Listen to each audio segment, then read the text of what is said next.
série de 3 mensagens sobre os inimigos da vida cristã.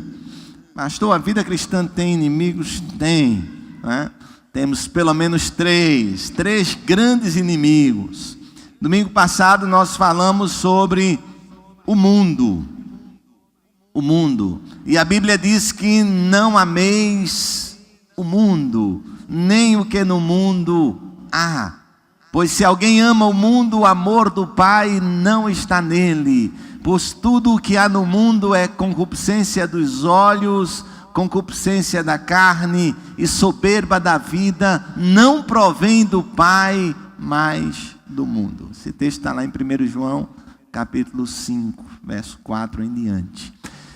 Não estamos falando, e nós vimos no domingo passado, que há várias formas de entender o mundo. E o mundo que a Bíblia diz que não ameis o mundo, porque o próprio Deus amou o mundo, então não é um antagonismo, como a Bíblia em 1 João diz, não ameis, e diz que Deus amou, porque são termos diferentes.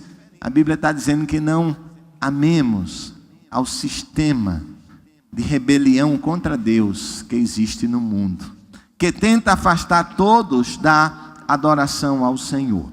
Mas hoje nós queremos falar sobre a carne como inimigo.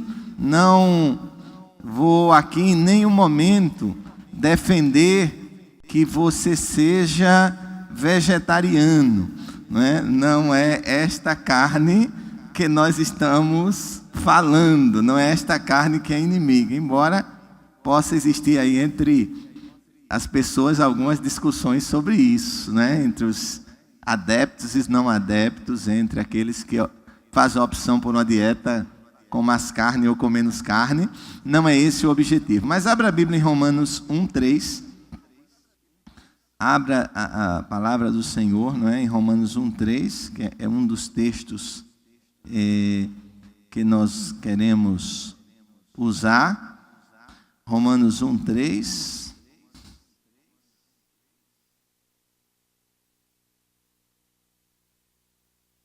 Que diz: acerca de seu filho, que nasceu da descendência de Davi, segundo a carne, declarado filho de Deus em poder, segundo o Espírito de santificação, pela ressurreição dos mortos, Jesus Cristo, nosso Senhor.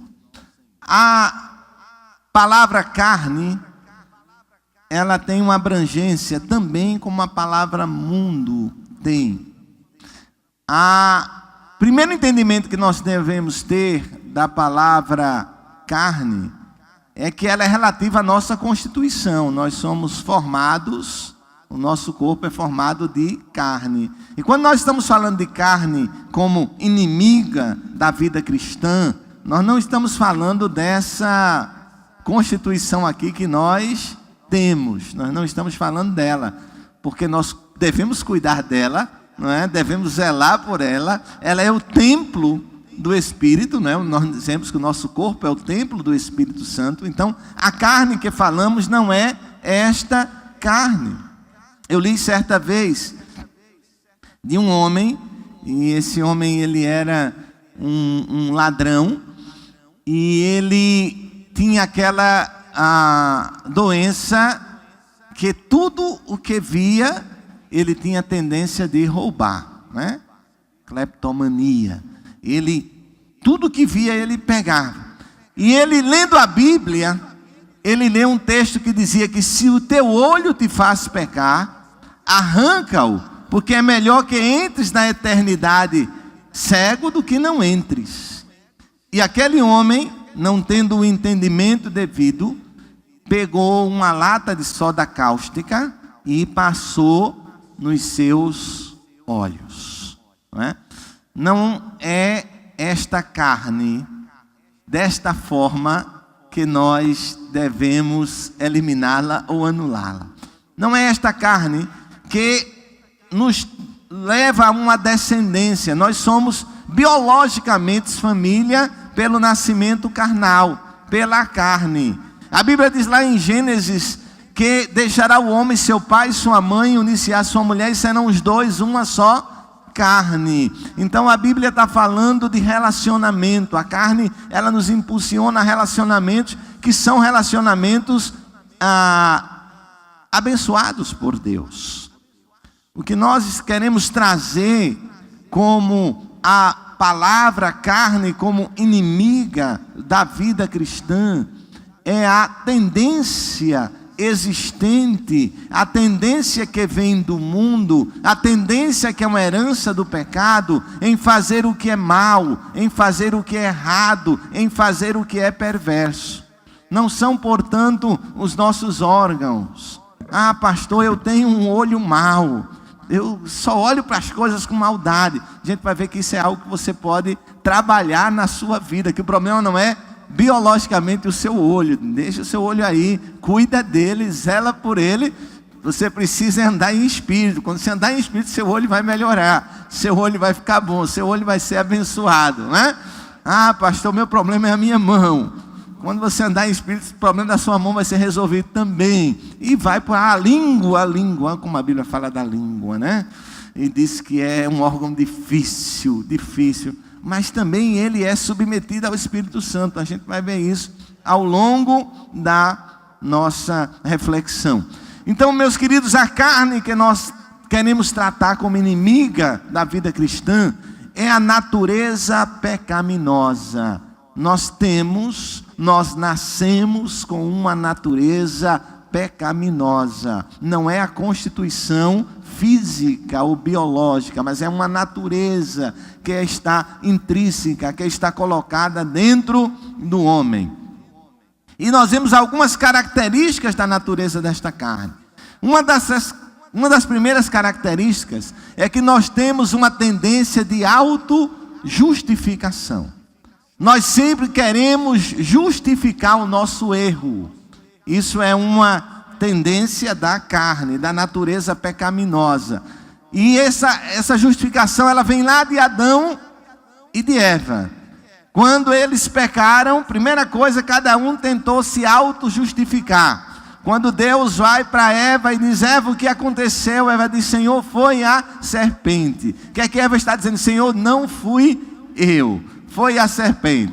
Quando o Senhor vai para Adão, Adão diz: Senhor, foi a mulher que o Senhor me deu. Adão atira para dois lados, né? Adão tenta colocar a culpa em Deus e na mulher. Senhor, não fui eu, foi a mulher que o Senhor me deu. Eu estou fora. Esta é uma tendência da natureza pecaminosa. É a autojustificação. A gente sempre vai procurar um motivo para justificar os nossos erros. Ah, se não tivesse acontecido isso, se você não tem falado comigo desta maneira, eu não tinha feito o que eu fiz. Eu só agi como agi porque você fez. E aí todo mundo passa a amar aquela lei de Newton, a lei da ação e reação, né? Toda ação tem uma reação. Isso é uma justificativa, uma autojustificativa. Como é difícil a carne admitir um erro. Como é difícil chegar e dizer: eu errei. Entre casais, como é difícil um cônjuge admitir para o outro: olha, eu errei. Às vezes as grandes brigas entre casais é para que um admita que o outro errou.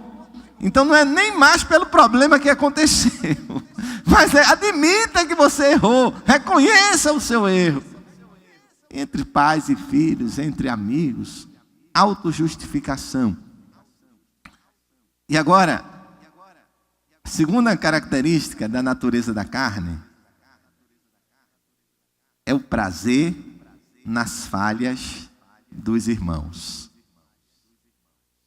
A carne, ela tem uma tendência de ter prazer no erro do outro. Pastor, tem alguns erros que entristecem, mas tem outros que quando você sabe que alguém cometeu um erro, a primeira coisa que algumas pessoas vão dizer: eu já sabia. Eu já sabia que isso ia acontecer, né? Ou então, Está vendo? Tinha que acontecer. Estava muito soberbo, estava muito... Olha aí o resultado. E Jesus nos alerta sobre isso. Mateus 16:6. Jesus traz um alerta para nós sobre esta tendência. Mateus 16:6 diz: e Jesus lhes disse, falando aos seus discípulos: adverti e acautelai-vos do fermento dos fariseus e saduceus, porque eles praticavam isto. E Jesus está agora alertando os seus discípulos que não tivessem prazer nos erros dos outros. Lembra de como o judeu orava em relação ao publicano? Senhor, eu te agradeço, porque eu não sou como este. Olha o prazer no erro do outro. Eu não sou como este. Este é todo errado, não é? Olha, Senhor, eu não sou como ele. Eu sou diferente. Que bom que sejamos diferentes, mas não usemos o erro do outro para nos valorizar. E é uma tendência. Autojustificação, prazer na falha dos irmãos. Uma terceira característica da natureza pecaminosa: independência e individualismo. Principalmente nesses dias, nós procuramos ser independentes. A natureza pecaminosa, ela, pastor, é errado ser independente, não é. Eu não estou falando da relação do caráter de ser independente, mas eu estou falando da dependência de Deus, em relação a Deus. O homem, a natureza pecaminosa, ela não quer depender de Deus, ela quer ser autossuficiente. É por isso que o homem tenta sempre eliminar Deus, tirar Deus da sua vida, tirar Deus dos seus propósitos, porque ele quer ser independente. E quando ele coloca Deus, ele tem que se colocar numa relação de dependência. Deus é maior do que o homem. Isso incomoda a natureza pecaminosa. A carne. O homem é individualista. O homem quer ser independente. E, meus queridos, isso tem causado alguns prejuízos. Se nós olharmos na Bíblia, vai em Juízes 16:20, você vai ver que essa autossuficiência, essa independência, esse individualismo, ele levou um dos juízes separados por Deus a uma grande derrota na sua vida. Lá em Juízes 16:20, falando de Sansão, e disse ela, falando de Dalila: os filisteus vêm sobre ti, Sansão. E despertou do seu sono e disse: serei ainda esta vez como dantes e me livrarei. Porque ele não sabia que já o Senhor se tinha retirado dele. Sansão era tão autossuficiente que ele achava que mesmo desobedecendo a Deus, ele continuaria com sua força, ele continuaria forte, ele seria o escolhido. E aí ele entrega o seu segredo que Deus tinha com ele. Se Deus tem um segredo com você, guarde-o, não é? Guarde o seu coração, guarde o segredo que Deus tem com você. Preserve-o, não compartilhe, não dê ao mundo o que é preciosidade de Deus para você. E Sansão, ele é derrotado. Pedro, vamos lá para Mateus 26. Mateus 26 e verso 33. Mateus 26 e verso 33.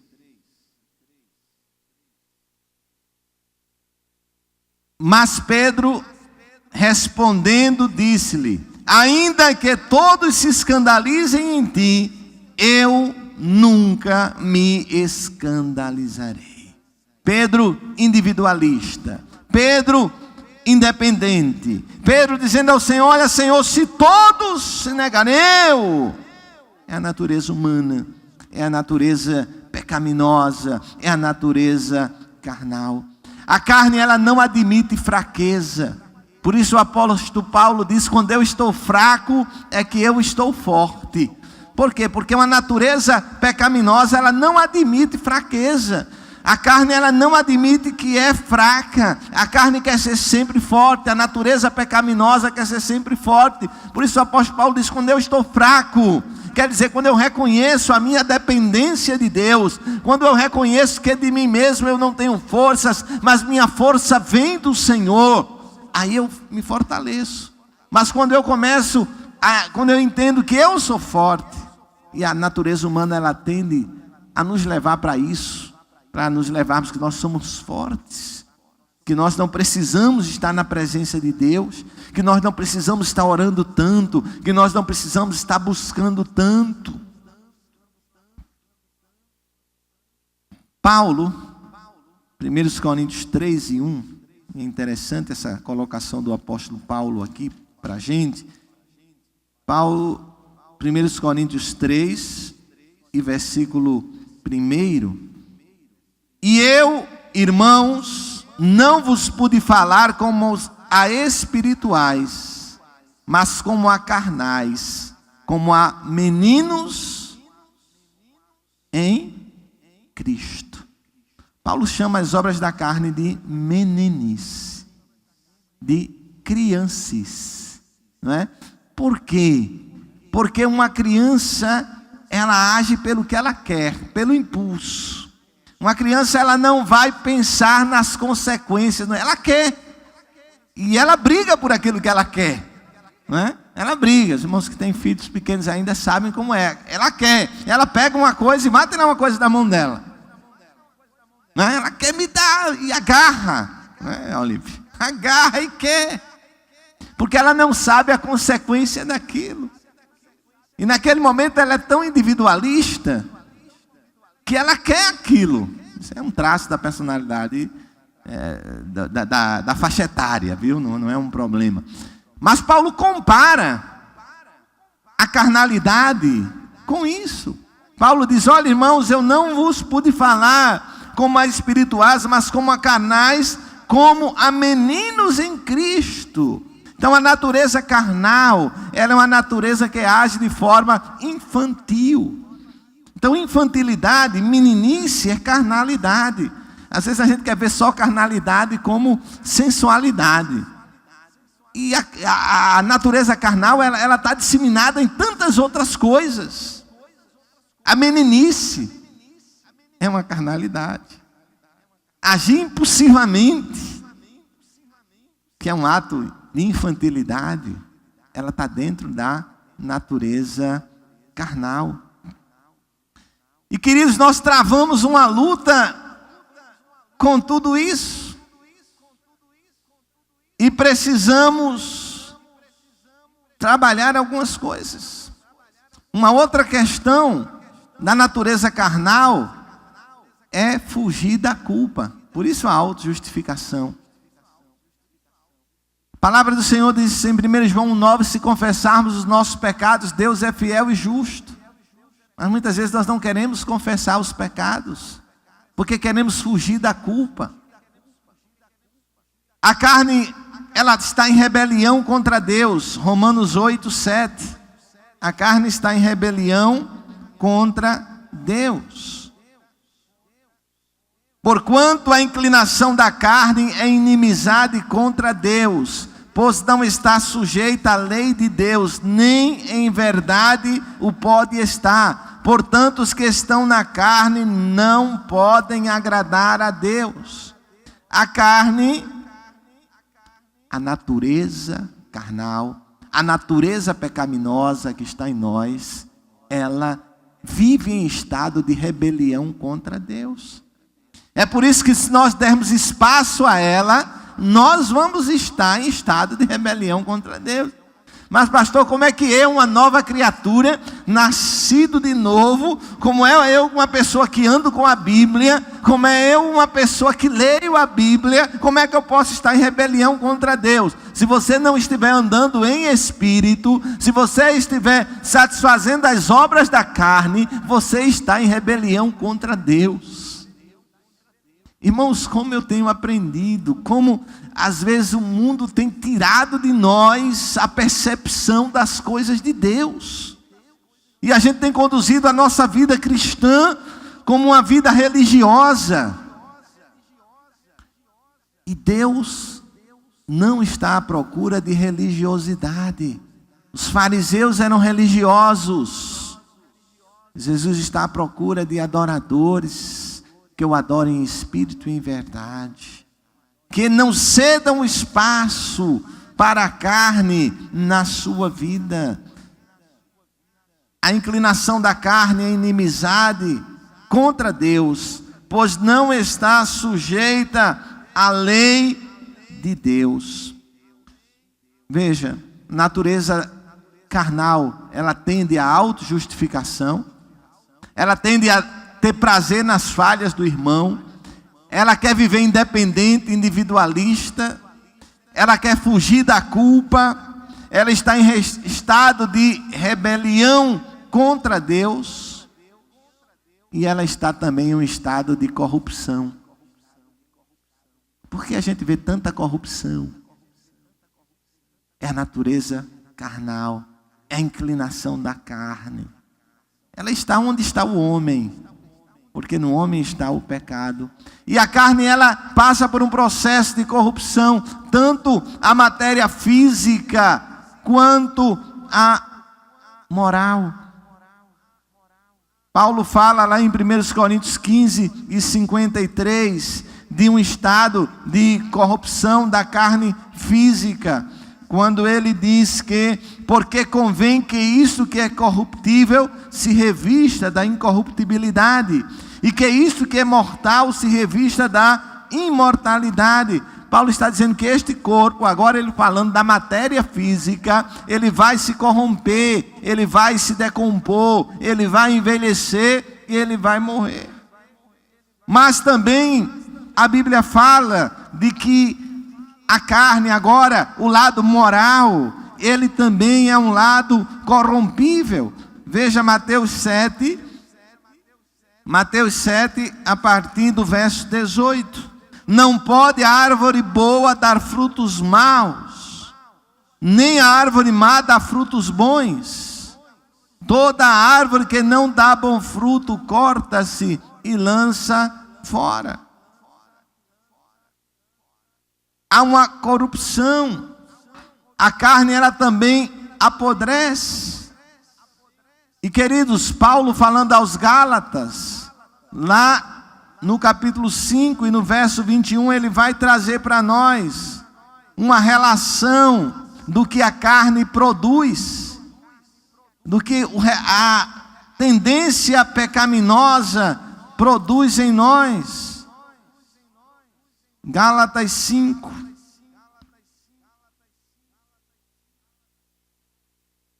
E diz o seguinte: ora, as obras da natureza humana, a natureza humana é a natureza carnal. Humanamente, nós vivemos pela natureza carnal. Por isso nós vivemos uma luta. Por isso a carne é a nossa inimiga, porque ela quer nos manter dentro daquela natureza carnal. Ora, as obras da natureza humana produzirão os seguintes resultados. Se eu viver no espaço da natureza humana, permitindo que ela reine, permitindo que a natureza humana comande a minha vida, permitindo que a natureza humana seja senhor da minha vida, do meu controle, os frutos que eu vou produzir, os frutos que a natureza humana vai produzir, são os seguintes: imoralidade sexual, impureza e libertinagem, idolatria e feitiçaria, ódio e discórdia, ciúme e ira, esforço constante para conseguir o melhor para si próprio, queixas e críticas, dissensões, facções, inveja, embriaguez, orgia e toda essa espécie de coisas. Agora eu pergunto, igreja do Senhor, é isso que nós vemos à nossa volta, sim ou não? Não é isso? Por quê? Porque a natureza pecaminosa tem reinado. Porque a natureza pecaminosa tem assumido o controle. E assim, nós vemos ao redor do mundo. Mas se a gente apertar um pouquinho, a gente começa a ver dentro das nossas casas isso, sim ou não? Hã? Tenha medo não, irmão, de dizer não. Olha, veja que a natureza humana, uma das tendências dela é não admitir o erro. Veja como a gente fica travado, como a gente é para a gente admitir, né? Veja como a gente fica travado quando é para a gente admitir a nossa, na natureza humana. Mas é verdade, irmãos. Se nós formos olhar também, nós estamos vivendo dentro das nossas casas. Eu vou apertar mais um pouquinho. Se a gente olhar para dentro da nossa casa, e dentro da nossa casa, veja que a nossa tendência é olhar para o outro. Mas não vamos olhar para o outro. Vamos olhar para a gente. A gente começa a ver alguma dessas obras na nossa vida. Consegue. Muito bem, Williams. Consegue. Consegue, irmãos. Não é algo... Não estou dizendo isso aqui, não é para crucificar ninguém. Nós vemos porque nós somos humanos. E é a nossa natureza. Agora nós recebemos uma nova natureza. Agora é hora de acordar. Recebemos uma nova natureza. Uma natureza espiritual. Capítulo 6 de Gálatas. Aliás, perdão, continuando aqui o capítulo 20, o verso 22. Eu peguei essa versão viva aqui, porque ela traz assim para a gente de uma forma bem... Ela diz, mas quando o Espírito Santo, verso 22 de Gálatas 5, mas quando o Espírito Santo controlar as nossas vidas... Meus irmãos, você pode repetir comigo? Mas quando o Espírito Santo controlar a minha vida, veja o que acontece. Ele vai produzir, veja como a tradução ela ganha um sentido aqui, né? E diz, mas o fruto do Espírito é. Mas quando o Espírito Santo controlar a minha vida, ele produzirá em mim o quê? Amor, alegria e paz. Quando o Espírito Santo controlar a minha vida, ele vai produzir em mim paciência, retidão, bondade. Quando o Espírito Santo controlar a minha vida, ele vai produzir em mim fidelidade, mansidão e domínio próprio. Percebe, irmãos? Como é sério? É muito sério. A gente pode ser cristão de periferia. Periferia, eu quero usar a expressão no sentido que estão na região periférica, que não mergulham. Podemos ser cristãos de periferia, cristãos que não queiram mergulhar. E quem mergulha pouco recebe pouco, desfruta pouco. E podemos ser cristãos que vamos resolver mergulhar no Senhor. A Bíblia está aí. E eu quero, verso 24. É muito sério esse verso 24, irmãos. Muito sério. E os que, o quê? O que é que fizeram?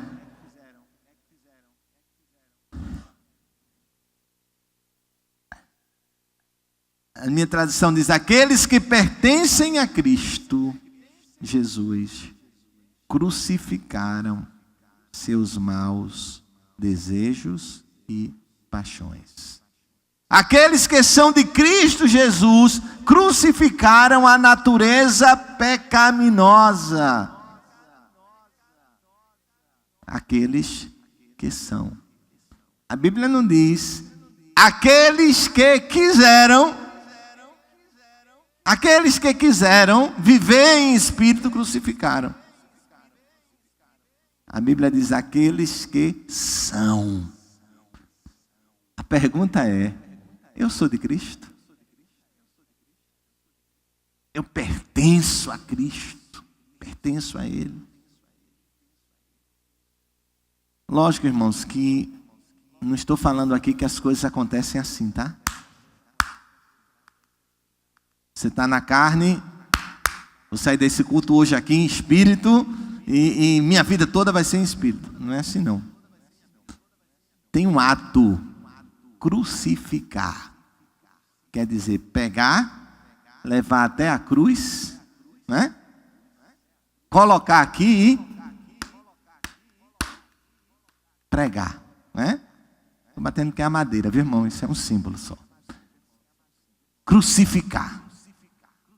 Mas requer renúncia. Porque você não vai estar levando para a cruz algo que você não gosta. Algo você vai estar levando que é bom. Agora, sabe por que é bom? Sabe por que a obra da carne é boa? Porque a gente está vivendo na carne. Quando a gente passa a viver em espírito, a obra da carne deixa de ser boa.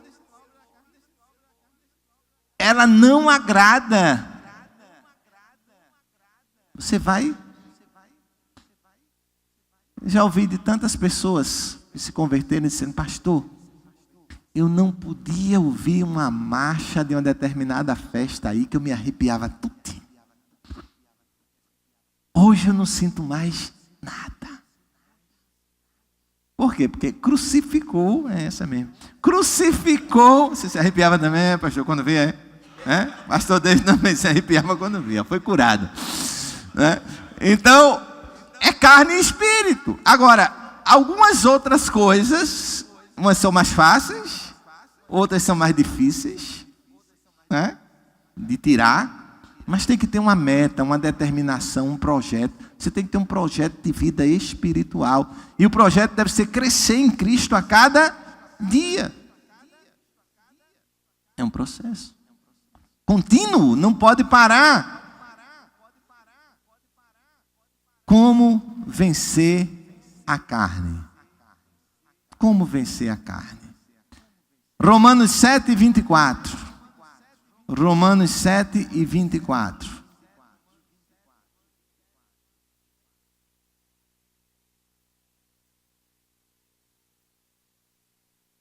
Vou ler novamente na nova linguagem. Que situação terrível é esta em que eu me encontro? Quem é que me livrará deste corpo que me leva à morte? Mas graças a Deus, por meio de Jesus Cristo, nosso Senhor, em minha mente eu sou escravo da lei de Deus, mas na minha natureza carnal sirvo contra o pecado. Paulo está falando da luta. E ele vai dizer, verso 21, quero fazer o bem, faço inevitavelmente o que é mal. Quanto à minha natureza, eu tenho prazer na lei de Deus. Contudo, existe uma outra lei atuando nos membros do meu corpo, que está em guerra com a minha mente, fazendo-me prisioneiro da lei do pecado que age no meu corpo. Então, precisamos primeiramente reconhecer que somos fracos. Veja que uma tendência da natureza da carne é não admitir fraqueza. Então, para vencer a carne, eu preciso admitir que eu sou fraco. Paulo admite isso. O apóstolo Paulo admite a sua fraqueza, a sua limitação. É como se o apóstolo Paulo está dizendo: se eu não me preparar, eu vou entrar em situações difíceis. Se eu não me preparar, o inimigo vai me pegar. Eu preciso. Às vezes a gente cita o Salmo 91, aquele que está no esconderijo do Altíssimo, a sombra do Onipotente descansará. E a gente vibra tanto com a segunda parte do texto, mas esquece de ficar na sombra do Onipotente. Não é? A gente fica só com a outra parte do livramento. Mas não esquece que a gente não está atendendo aquela primeira parte. Segunda coisa, vigiar. 1 Pedro 5, 8. Se tem uma coisa que nós precisamos fazer é vigiar. Ou seja, estarmos atentos, não é? Estarmos atentos. 1 Pedro capítulo 5 e verso 8. Estejam alertas e vigilantes, porque o inimigo de vocês, o diabo, a gente vai estar falando domingo, ronda em volta como um leão faminto que ruge à procura de alguma vítima para devorar. Fiquem firmes, confiem no Senhor. Admitir a fraqueza e vigiar o quê? A fraqueza. Vigiar a fraqueza.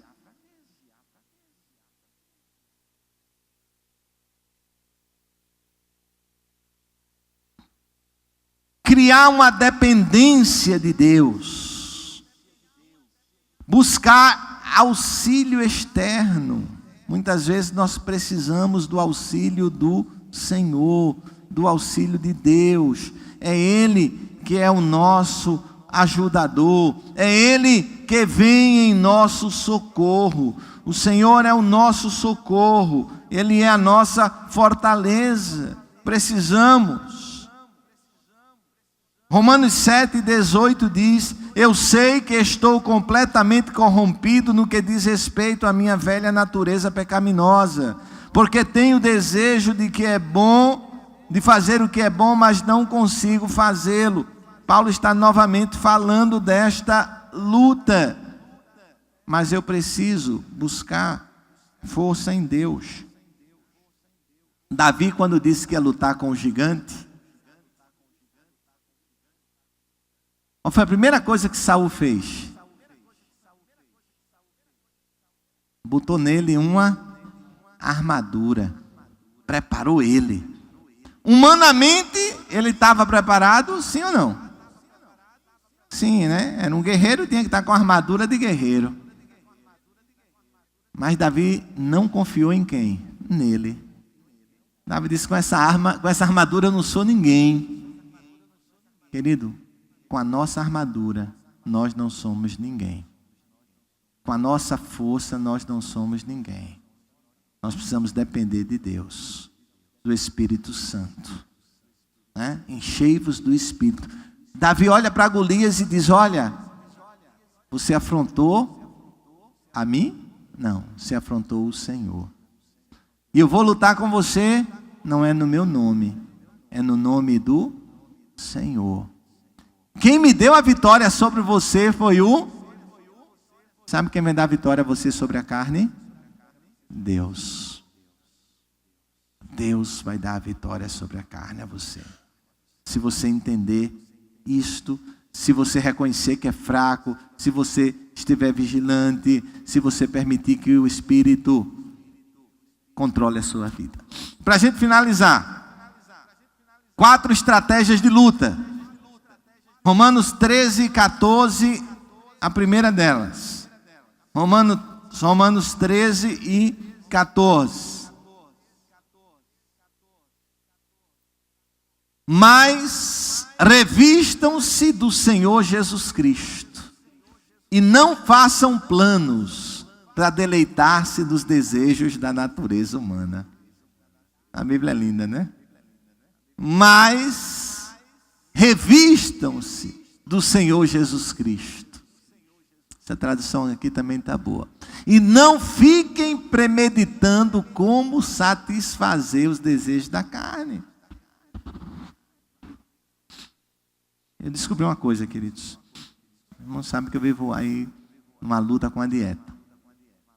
E eu tenho uma fraqueza grande, é uma coisa chamada bolo. Eu não tenho problema com pudim, viu, Manu? Não tenho problema com pudim.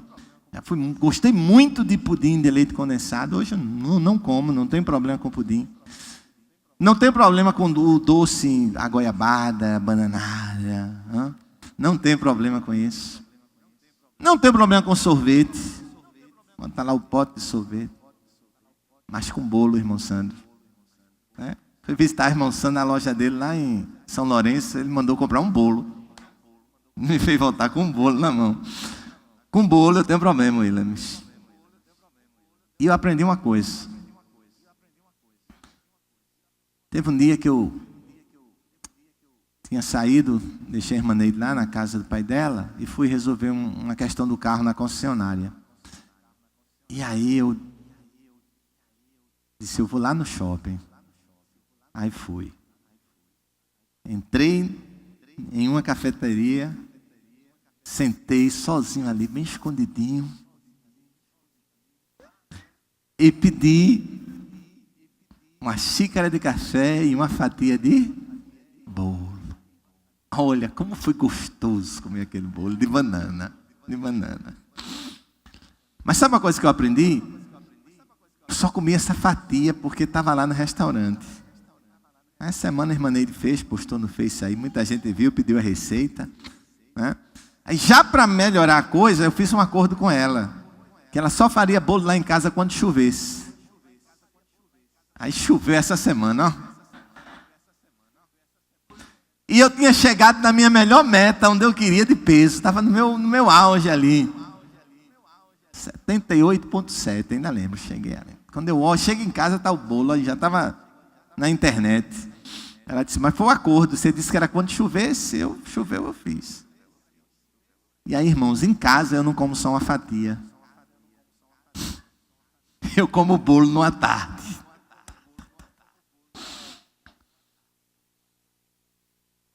Sabe qual é a melhor maneira de não comer bolo? É não ter bolo em casa.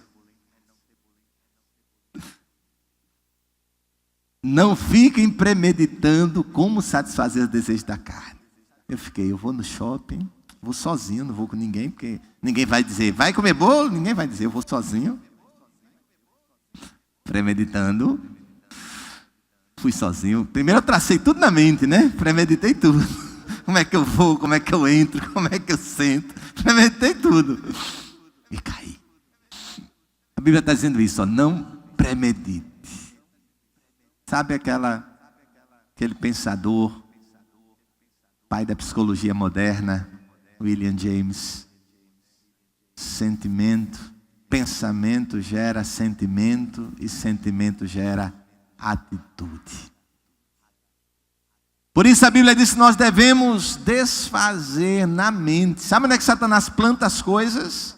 É na mente.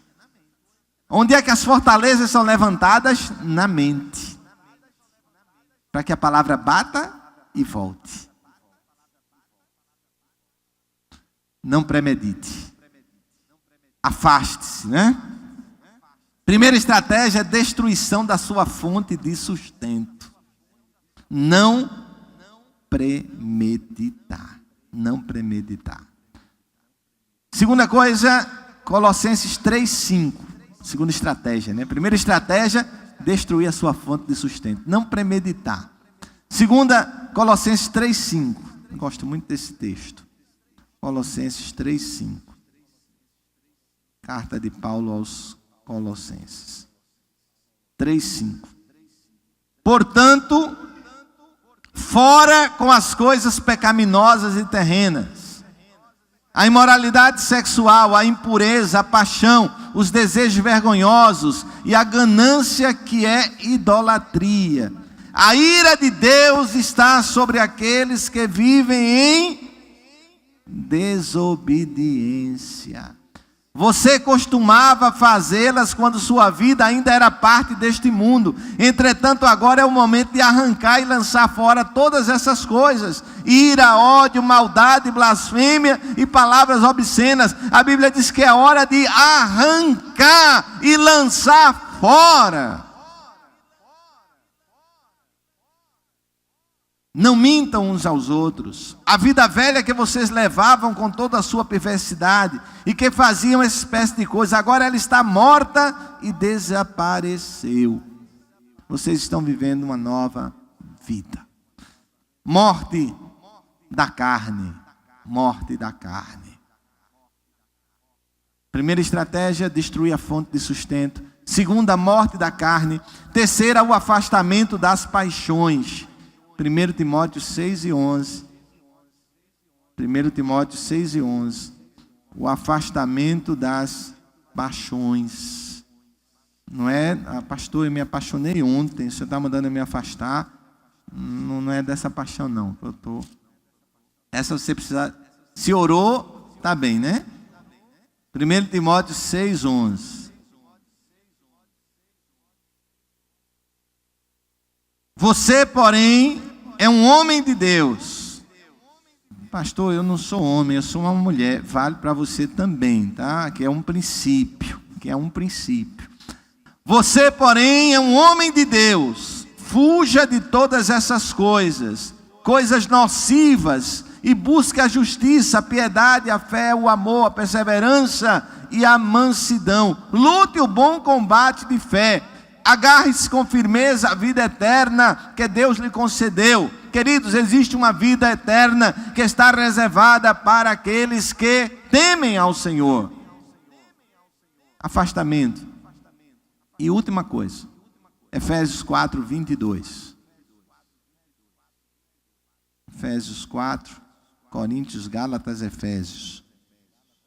Efésios 4, 22.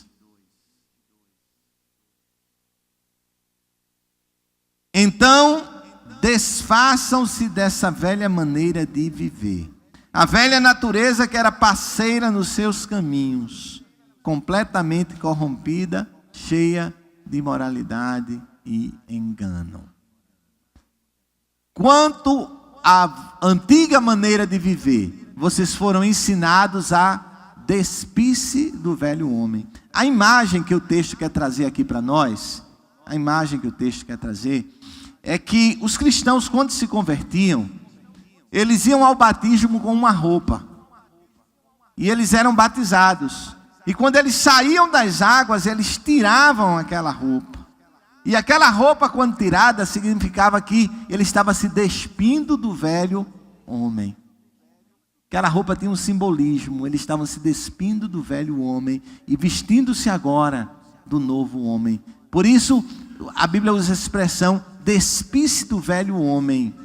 Então, isso vem a partir do batismo. Tira a roupa antiga. Desceu as águas. O velho homem ficou. Não é? É o simbolismo.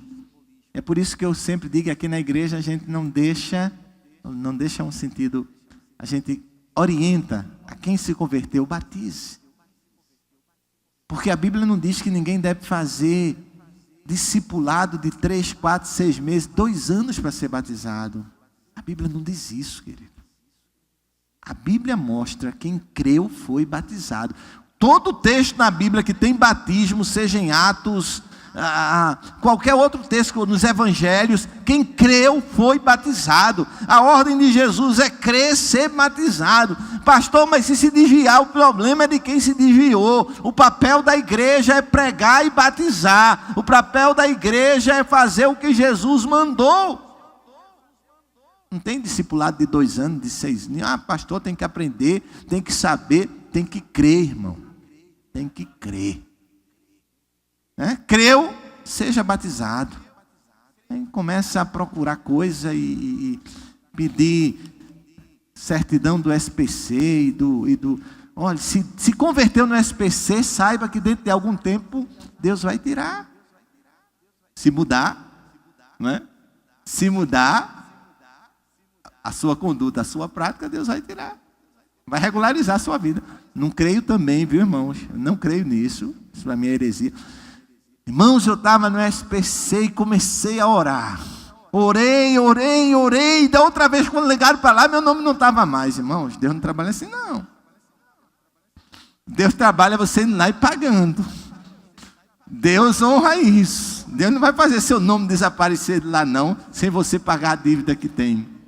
Né? Não, pois é, não é por aí. Mas se você se converte, começa a mudar a sua vida, começa a corrigir os seus padrões, começa a gastar menos. No momento que você gasta menos, você equilibra. Uma das coisas, espírito gastador, é da natureza da carne, irmão. A carne gosta de comprar. Eu nem ia falar nisso, isso é de Deus, viu? Porque não está aqui não, no esboço não. A carne gosta de comprar. Tem alguns irmãos que não, são bem controlados. Mas já são apegados demais ao dinheiro, também ao obra da carne. Mas a carne gosta muito de comprar. E tem irmãos que já estão, meu Deus, tão endividados. Não tem um cartão que tem uma vaguinha para comprar nem um refrigerante. Tem para pagar um lanche do McDonald's, o cartão tem mais vaga, está cheio. Precisa andar em espírito, né? E vai melhorar. Amém, irmãos? Glória a Deus. Convido os nossos diáconos para dedicarmos ao Senhor.